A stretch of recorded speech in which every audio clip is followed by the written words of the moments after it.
Entonces, para continuar, vamos aquí a agregar ya las últimas funciones para terminar con este CRUD.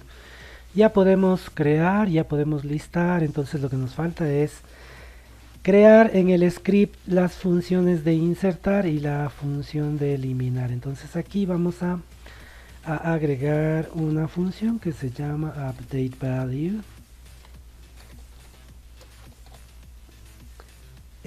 Para borrar una función que sea deleteValue. Y una función también que nos permita validar la URL.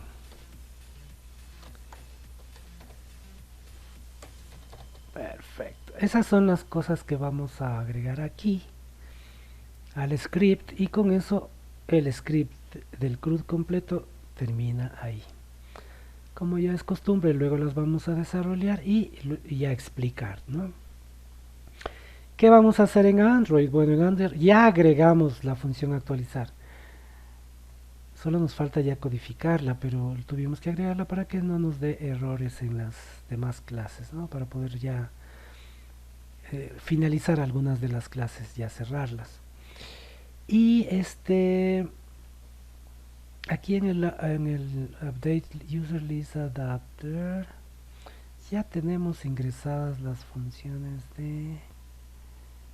A ver, sí. Aquí vamos a agregar lo que corresponde a editar y eliminar. Eso es lo que vamos a agregar aquí en el user list adapter. Acá también tendríamos que agregar el botón de actualizar, pero eso ya lo hemos hecho. Entonces esto ya nos adelantamos, digamos, ¿no? Entonces aquí ya incorporamos esto. Perfecto, era así para finalizar esta vista. Ahora vamos a programar estos botones. Perfecto. Entonces básicamente eso es lo que vamos a hacer. Entonces empecemos a codificar. No se olviden de suscribirse, no se olviden de dar like.